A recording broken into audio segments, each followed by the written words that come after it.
ہم کو ہے کیا خبر کہ خدا ہے بھی یا نہیں،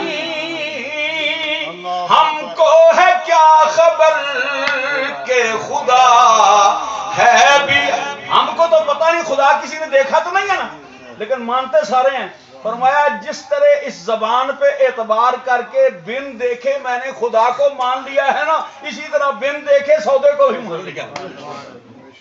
ہم کو ہے کیا خبر کہ خدا ہے بھی یا نہیں، ہم کو ہے کیا خبر کہ خدا ہے بھی یا نہیں، ہم کو تو اعتبار ہے تیری زبان پر، ہم کو تو اعتبار ہے تیری زبان پر۔ آپ نے فرمایا او کملے تو جانتا نہیں یہ کون ہے، یہ جو کچھ کہہ دیتے ہیں نا زبان سے وہ سچ ہی ہوتا ہے اور کچھ نہیں ہوتا۔ وہ بندہ چپ ہو گیا۔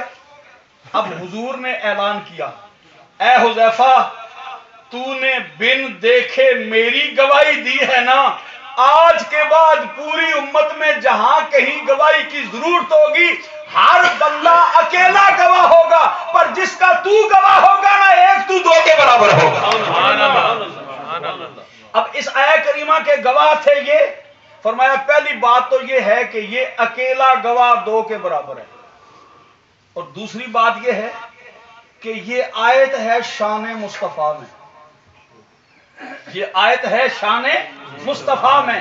فرمایا جو آیت حضور کی شان میں ہے نا اس کے لیے گواہوں کی ضرورت نہیں ہے، بغیر گواہی کے درج کر دی جائے، کیونکہ یہ عظمت مصطفیٰ ہے، یہ رفعت مصطفیٰ ہے۔ اور دیکھیے اللہ تعالیٰ اس آیت کو شروع کیسے فرماتا ہے۔ اللہ کریم فرماتا ہے لقد جاءکم، البتہ تحقیق آ گیا ہے تمہارے پاس۔ علماء فرماتے ہیں یہ جو لام ہے نا یہ لام مقدر ہے جو قسم کے معنی میں ہوتا ہے، یعنی دیکھنے میں یہ لام ہے لیکن یہ مفسرین کہتے ہیں یہ لام نہیں ہے بلکہ یہ لام قسم اٹھا رہا ہے کہ جو آگے بات ہے بالکل سچی ہے۔ سوچنے والی بات یہ ہے کہ یار میں قسم اٹھاؤں کہ میری بات پر آپ یقین نہیں کریں گے، آپ قسم اٹھائیں کہ میری بات پر یقین نہیں کریں گے، دنیا والے قسم اٹھائیں، لیڈر قسمیں اٹھائیں، رہنما قسمیں اٹھائیں، علماء قسمیں اٹھائیں، پیر قسمیں اٹھائیں، سوچنے والی بات ہے رب کو قسمیں اٹھانے کی کیا ضرورت ہے؟ وہ کیوں قسمیں کھا رہا ہے؟ کبھی وہ حضور کے چہرے کی قسم کھاتا ہے، کبھی حضور کی زلفوں کی قسم کھاتا ہے، کبھی حضور کی آنکھوں کی قسم کھاتا ہے، کبھی حضور کے ہاتھوں کی قسم کھاتا ہے، کبھی حضور کے سینے کی قسم کھاتا ہے، کبھی حضور کے قدموں کی قسم کھاتا ہے، اور یہاں تک ہے وہ کہتا ہے والعادیات ضبحا فالموریات قدحا فالمغیرات صبحا، اے محبوبہ جس گھوڑے پر تیرا غلام سوار ہے اس کے پاؤں سے جو چنگاری نکل رہی ہے، جو دھول نکل رہی ہے، جو غبار نکل رہا ہے، میں خدا ہو کر اس کی قسمیں کھا رہا ہوں۔ یا اللہ قسمیں کیوں کھاتا ہے؟ فرمایا تجھے پتا نہیں ہے کہ جو سوار ہے نا اس کا تعلق ہے زین کے ساتھ، زین کا تعلق ہے گھوڑے کے ساتھ، گھوڑے کا تعلق ہے قدموں کے ساتھ، قدموں کا تعلق ہے مٹی کے ساتھ، چنگاریوں کے ساتھ۔ میں ان اٹھتی ہوئی چنگاریوں کو نہیں دیکھ رہا بلکہ جو کمری والے کا غلام اوپر بیٹھا ہوا ہے نا اس کا ہاتھ میرے محبوب کے ہاتھ میں ہے، اس لیے میں چنگاریوں کو نہیں دیکھتا، میں نسبت مصطفیٰ کو دیکھتا ہوں۔ اللہ قسمیں اٹھا رہا۔ کسی اہل محبت نے کیسا پیارا ترجمہ کیا ہے، فرماتے ہیں کہ ان گلیاں دی ان راواں دی کھاوے قسم خدا ان تھاواں دی، ان گلیاں دی ان راواں دی کھاوے قسم خدا ان تھاواں دی، چومے عرش انہاں دیاں تلیاں نو، جتھے قدم حضور نے لایا ہے۔ یہاں تو ایک قسم نہیں ہے، قسموں کی لائن لگی ہوئی ہے۔ اب سوچنے والی بات ہے کہ اللہ نے قسم کھائی کیوں ہے؟ مفسرین فرماتے ہیں راز یہ ہے، امام جلال الدین سیوطی نے لکھا ہے، فرماتے ہیں راز یہ ہے کہ اللہ کہتا ہے جاءکم، تمہارے پاس آیا ہے۔ کون آیا ہے؟ میرا محبوب۔ اب محبوب کون ہے؟ خدا کا۔ آیا کس کے پاس ہے؟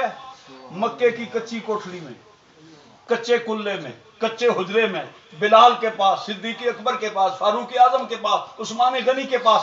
دستور یہ ہے کہ ہر آنے والا دیکھتا ہے میں جس کے پاس جا رہا ہوں اس کا سٹینڈرڈ کیا ہے، اس کا سٹیٹس کیا ہے۔ میں آپ کو مثال دیتا ہوں۔ مثال کے طور گورنمنٹ کے جو بندے آتے ہیں پاکستان سے، وہ یہاں کسی چھوٹی موٹی محلے کی مسجد میں تو نماز نہیں پڑھتے، ویسے ماشاءاللہ پڑھتے ہی نہیں ہیں، لیکن اگر پڑھیں کبھی تو دیکھتے ہیں کسی مرکزی مسجد میں جائیں۔ کیوں؟ کہ ہمارے سٹیٹس کے مطابق مسجد بھی ہونی چاہیے، جو ہمارا سٹینڈرڈ ہے اس کے مطابق مسجد ہونی چاہیے۔